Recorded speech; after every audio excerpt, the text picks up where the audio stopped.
So he has an inkling that we're trying to change our ways and allow him to grow some independence. But now that we're gonna start, no. Come here. Now that we're gonna start working on actually setting some firmer boundaries with it, we have to make sure we're super consistent. Meet you. This is Barrett. This is Barrett. What's up, buddy? Barrett is 8.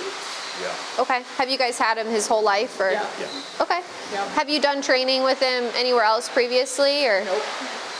Nice. So what made you decide now's the time?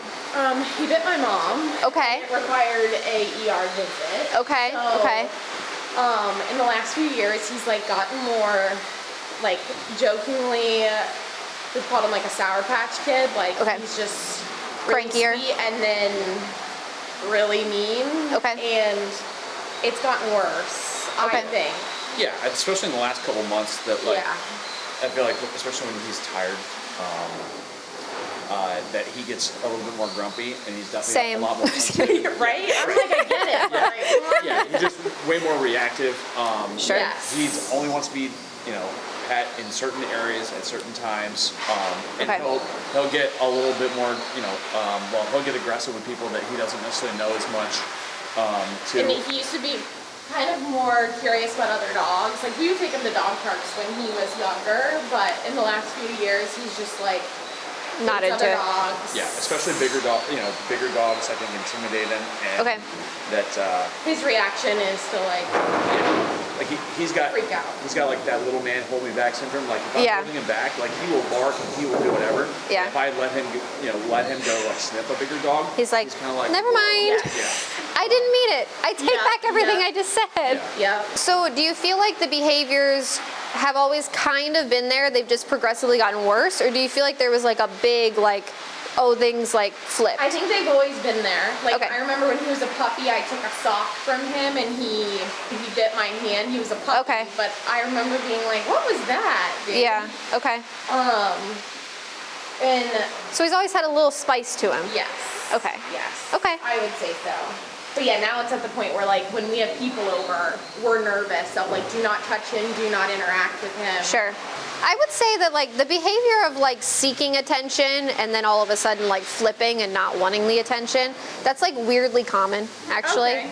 I know. I don't know if that makes me feel better. You can pick and choose. I can't choose for you, but like it is weirdly common in the sense that I see it a lot in dogs that have like a. Does he do other like demanding behaviors? Yes. Okay.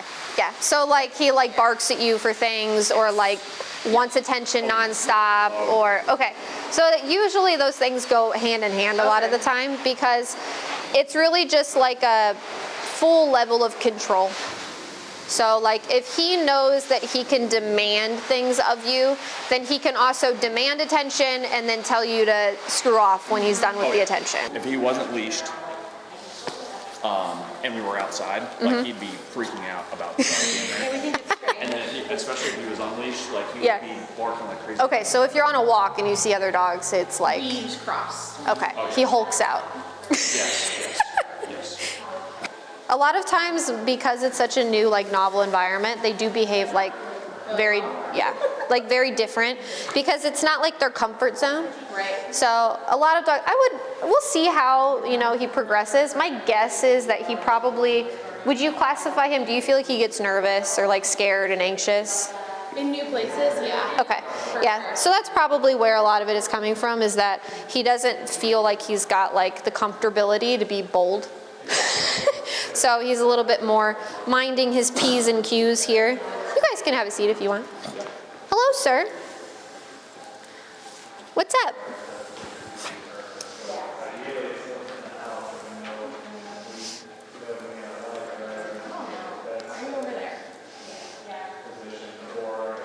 What do you think? Are you guys familiar with these types of collars at all or anything? No.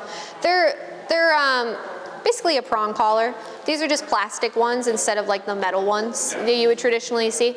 And we usually start with one of these, and the reason is just because it gives us a lot more control through the leash. So instead of him having kind of all that power from his chest and being able to kind of flip around and, you know, pull this way and that way. We're able to use this to add a little bit more sensitivity so that we can guide and direct him a little bit more effectively. Because obviously, like, all these little pokey things, like, they're uncomfortable. And so what we teach him is that to avoid feeling that uncomfortable pressure, then he just needs to yield to the guidance of the leash, essentially. So the way that these collars are most effective is you want to be the one who's adding the pressure and not him. Okay. So what I mean by that is if we're walking and he starts getting away from me, I want to be the one that adds a little bit of that pressure and brings him back versus him pulling into it. Okay. Does that kind of make sense? Yeah. Because if he's able to pull into it, he gets to pick how much pressure he feels and how quick or how long it's there, versus if we go and he disappears and I'm the one who adds it, I can be a lot more intentional with it. And we don't get stuck in like a game of tug of war where he's got kind of the upper hand at that point. So as I'm walking around, I'm just watching that as he starts to walk away from me, I'm just guiding him back. So I'm not even gonna use like verbal cues at this point or anything. I'm just getting across the basic expectation that I want you to stay close to me. And if you stay close, you don't feel the collar, but if you wander off, then you do. So it's a choose your own adventure. How does he do if you guys like leave him at home by himself? Does he panic or is he okay with it? Oh, he's totally fine when we leave home. He doesn't have like that type of separation anxiety, but if we're home and we shut a door, okay. He hates that. It's like if he knows you're accessible, but he can't get to you. Okay. Yeah. Like this. Exactly. Yeah, last night we were outside for 15 minutes and we could, the fact that You can see us in the window. You're killing him, obviously. He can't handle it.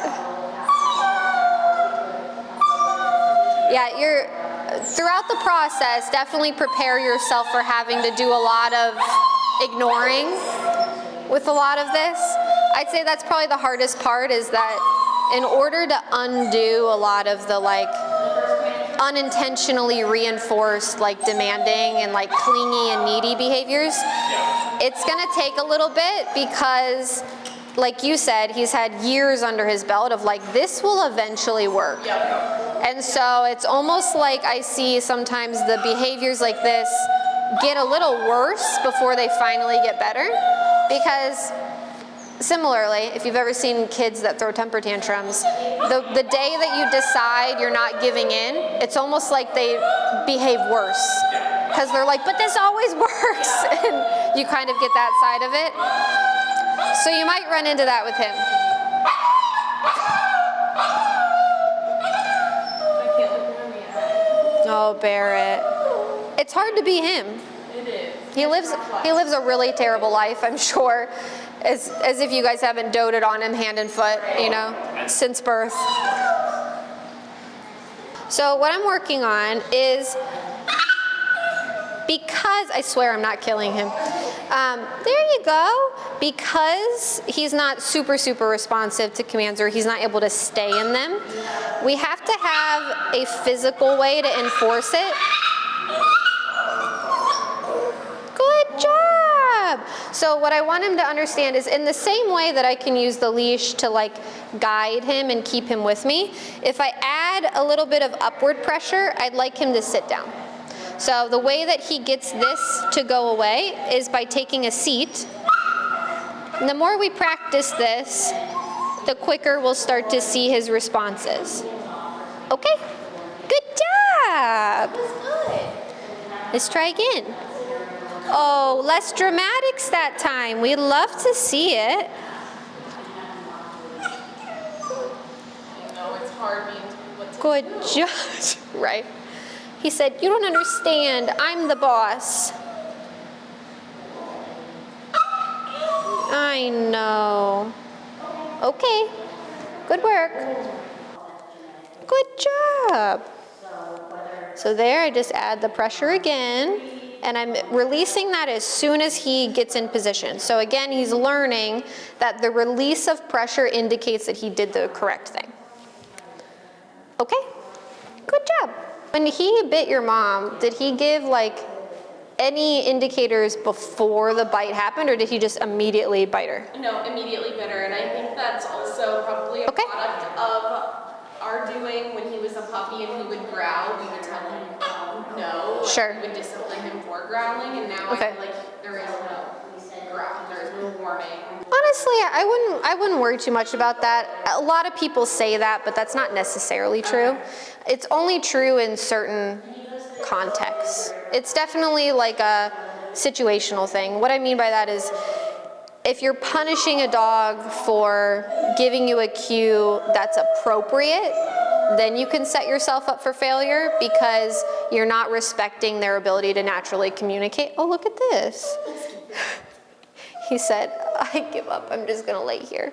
So an example of that would be a kid comes up to a dog and like bear hugs them, and the dog growls, right? And we punish the dog.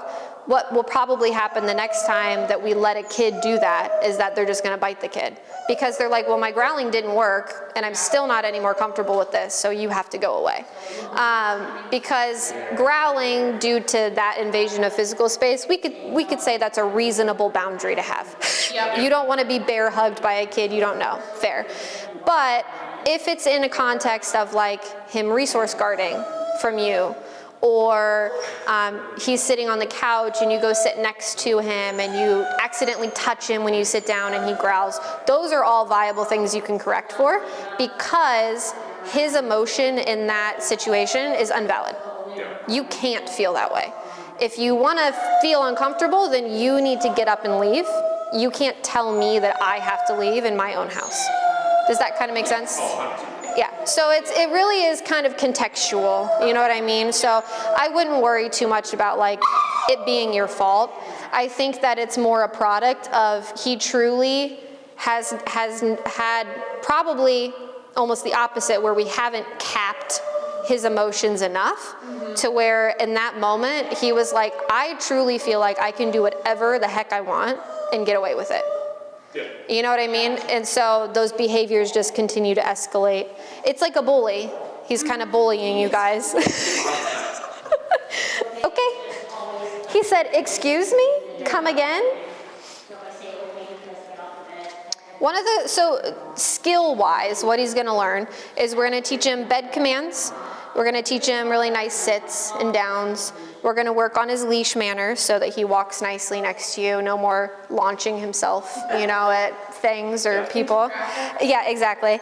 We'll work on his off-leash skills too, of like his recall and all that kind of stuff. And then obviously we're gonna use those skills to like fix the behavioral stuff. So make him less, does he feel unpredictable to you at this point? Or like you can't anticipate how he's gonna respond to things? Around strangers, kids, and other dogs, I think he's very unpredictable. Like, Okay. You know his behavior enough that I feel like I can predict it, but if I'm not watching it, Sure. 100% of the time I don't know. Yeah, okay. Yeah, so I want to remove some of the mystery of that. Okay. So that like every setting you have him in, you're like, I know that these are no-nos, these are things that are going to be, if I do this X, Y, and Z, we're going to be good. Like, so you feel like you have more of like a plan going into things, and that you feel like you understand him a little bit more, and that you're not at the mercy of him. Yeah. That you actually feel like you can influence his behaviors rather than just reacting to them all the time.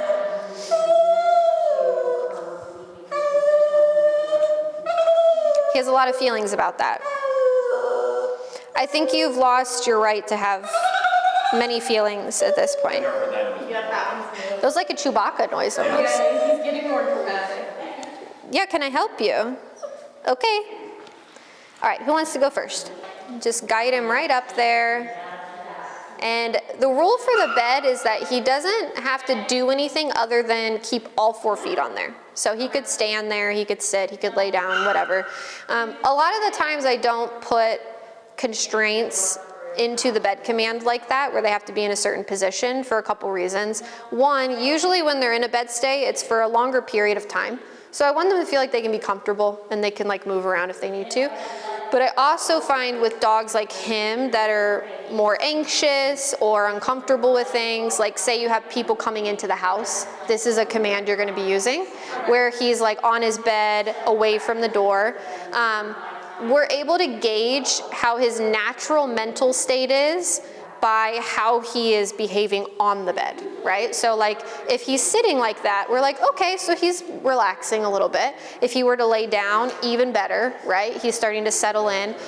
Rather than if he's like standing and perching right on the edge, we could be like, okay, he needs a little more time there because he's clearly a little wound up. So I like to keep it bare basic minimum expectation of just keep all 4 feet on there, and then we can kind of gauge his emotional state from there. And then to release him, you're just gonna say you're okay, and then you can guide him down. Okay. Perfect. Huh?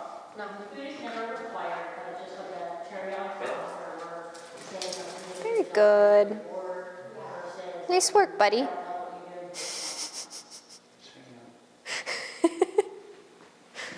He's like, who are you laughing at? Yeah. So expressive. Yeah, the heavy sides. Mm-hmm. Does he bark out the window? Yes. Dogs. It's like I already know him. Yeah. And a hood, anyone that has a hood on. Oh, good to know, good to know. He is a good, he's a good guard dog, but. But it sounds like everything's a threat. I was gonna say, it sounds like everything's a threat. Sure. Yeah. His discernment could use some work. Yeah. There's yeah, but anybody that doesn't have a hood on, bark at them, right? Yeah. Okay. If you were to have him just out and a complete stranger, you let a complete stranger come in the house, what's he gonna do? It's a complete mystery. He could love them, Okay. and he could jump all over them and love them forever. Or Okay. he could absolutely the opposite. Okay. For some people, yeah, that we brought in that he like won't growl at. Or Okay. He's not gonna outright charge someone and bite them though. No. No. He's like if you leave him alone for the most part, he'll leave you alone. When Okay. people come into our house, we tell them, do not look him in the eye, do not pet him, don't acknowledge him. Yeah, Okay. Let him figure it out for himself, because if you want to, if you overwhelm him, you're on the list. Okay. You're done. Okay. You're in the negatives. Oh, yeah. Wow, Barrett. All right, you can release him then again. All right, now I'm gonna have you try one of the sits. So you're just gonna gently pull up, and as soon as he sits, you can let go. Oh, suddenly you don't scream anymore when I do it? You're outing yourself that you were being dramatic. His face. He said, man, I really messed up. I should have screamed. It's so funny though how they do that, because like you could like cut, you know, when I was doing those with him and be like, oh my gosh, she's murdering him. You know what I mean? But then they do this and you're like, see, it was all an act. All the drama. You know the act. All right. Does it well. You can tell him okay and then move to a different spot and do another one of those. We got to take away his ability to influence how you guys behave. And he's been doing that a lot lately. Forever. Yeah. My entire adult life. Yeah. Very good. The reason that I'm not using any words with him, like commands-wise right now, is just because generally we only add commands once we're confident the dog can easily perform the behavior. So I want to give him, you know, a week of you guys practicing where you're really getting a fluid response of like, you really have to add very minimal pressure, he immediately sits. You get him onto the bed, he's happy to go up there and stay there. Because if we add the word and then he argues with us for 5 minutes, at best, he's learning nothing about what sit means. At worst, he's learning it means to argue. And that's the association he's creating. So we just do no words for this first week and just purely like leash guidance at that point. What no will eventually become is a predictor that he's getting an e-collar correction. So he will 100% know that no has a lot of meaning behind it once we start doing that. Because that's part of it, is that just no in and of itself carries no value. It's what happens after you say the word no that creates the aversion to it. So if we say no and, like you said, nothing really happens, they're like, whatever. But if we say no and then there's an actual correction that's followed by it, it becomes a lot more convincing. All right, you can tell him okay. Okay. Very nice. Was butt in the air, or was that? No, it was like. He was laying down.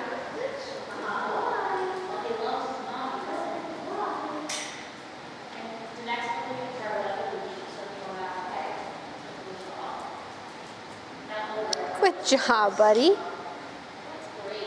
Now he's on to his next tactic of pretending he's actually been perfect this whole time. Yep. He said, I've never done any of the things they're talking about. It's all a lie. Grandma's well and healthy. Nothing's going on there.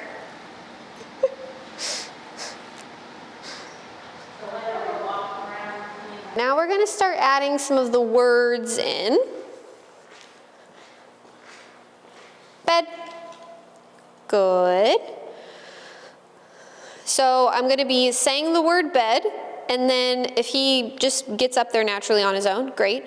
If he needs some help, then we'll be using the leash to guide him up. The only difference now is that I'm going to be holding the button the exact same time I'm using leash pressure, and as soon as he's on the bed, I'm letting go of the button and the pressure from the leash.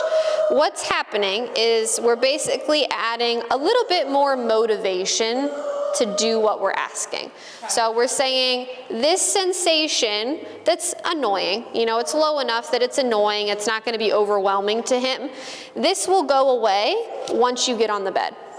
Does that make sense? Yeah.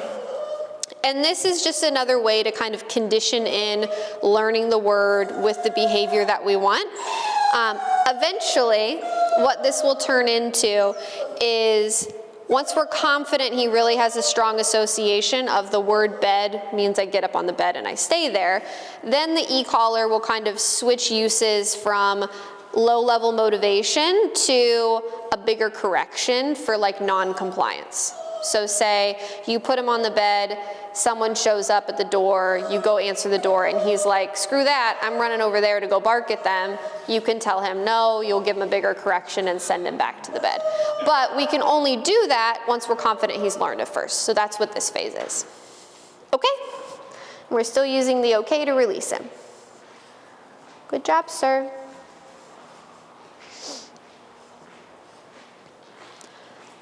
Bed. I know you ran into my leg.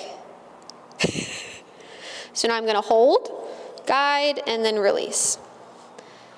And I'm only saying it one time. I say bed once, and then I make you do it. You're going to stare at the pole? Oh. Wow. Okay. Bed. Yes, just to clarify that even there, you did not use the e-collar. I did not. I'm always giving the verbal first on its own. So I'm saying the word and I'm not giving him any other clues or hints. I'm not pointing, I'm not guiding him up already, no e-collar, nothing. The word is happening isolated, and then after a beat or two, if he hasn't done it, then I'm offering the help with the leash and then the e-collar. Okay? Bed.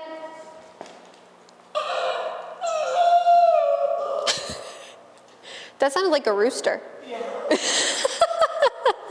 Someone was in the neighborhood. Yeah. Are you mimicking them? Okay. I want to see something. I want to see if you yell at your parents again. That was rude.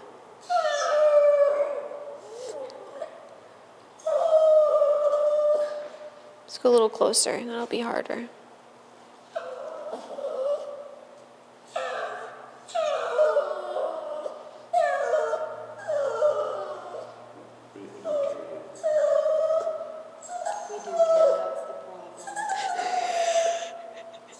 He said, deep down, I know it hurts you.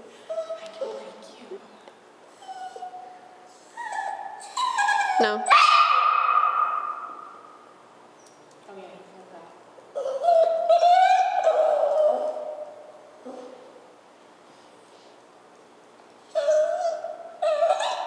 No.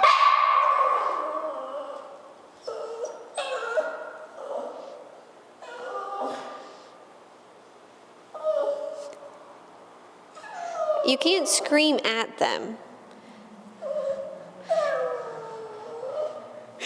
So, how I kind of look at it when it comes to like that, like whining, screamy type stuff, is like, if he's just like laying down somewhere and just like subliminally like whining to himself as like a weird way to self-soothe, like I generally let that stuff go.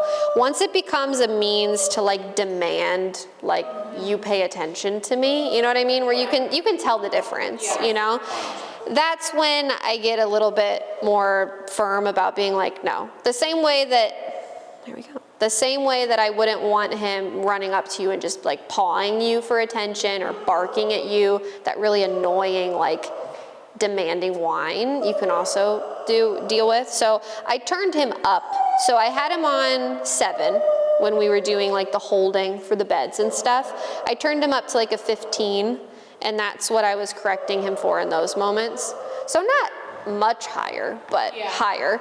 And the reason I went higher for it is because we're doing 2 different things in that context. So in this context, I'm teaching you something.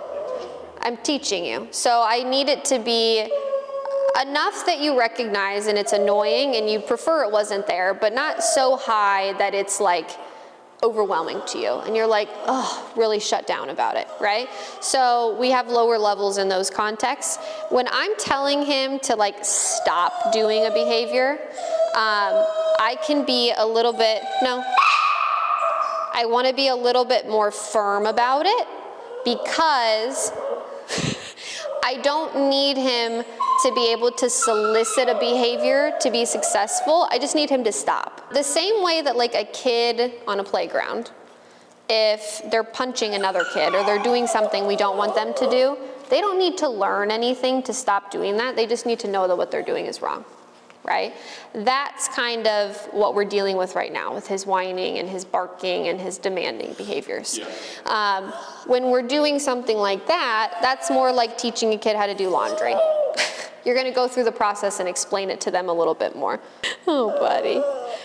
And truly, you know, when we start, because you think about it, he's been doing that to you guys for a long time, an extremely long time.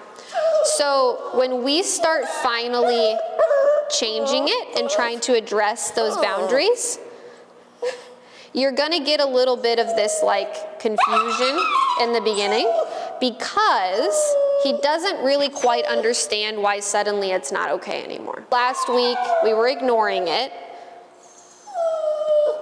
So he has an inkling that we're trying to change our ways and allow him to grow some independence. But now that we're gonna start,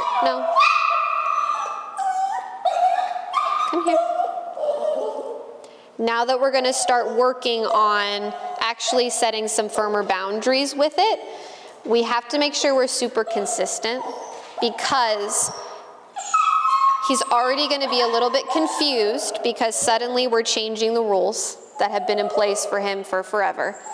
And then if we see his confusion and we go, that makes me feel weird, it makes me feel bad, I don't think I wanna correct him again for doing it next time, now we've made him even more confused because now the rules have changed again. Yeah. Do you know what I mean? Yeah. So it's like, if you change the curfew to 10 instead of midnight, you can't see your kid get sad and then be like, okay, fine, midnight's fine.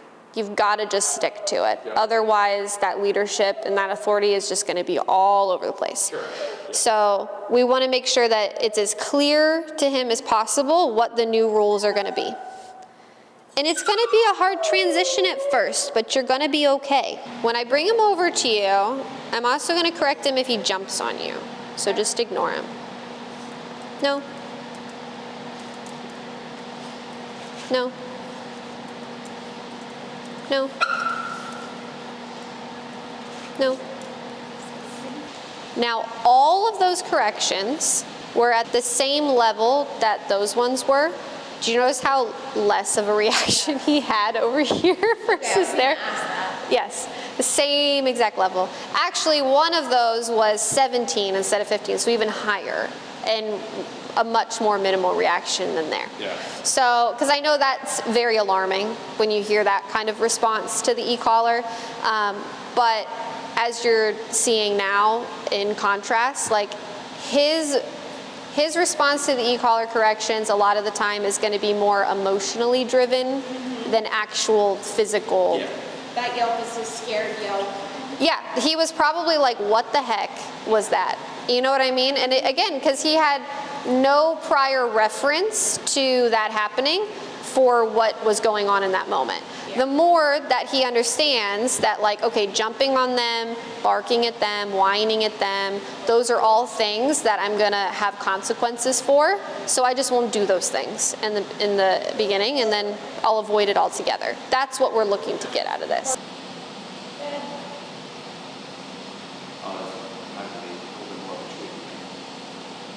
Very good.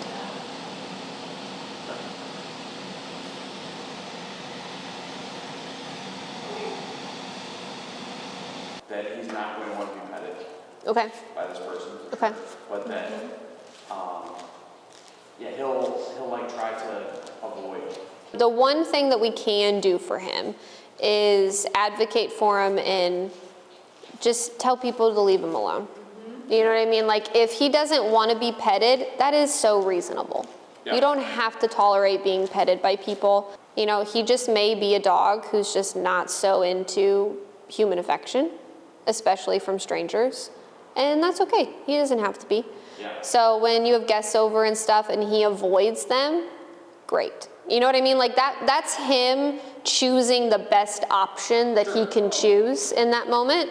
You know, his other option would be charging at them and biting them right off the bat. You know what I mean? So if he's saying like, hey, I'll leave you alone if you leave me alone, the more I get to know him, the more that I'm wondering if it's less he wants affection and more that he wants attention and he wants to be noticed. Yeah. But then when it is brought to him or given to him in a way that makes him uncomfortable, then he's like, actually, never mind. I hate this. Yeah. So there's two ways to look at this.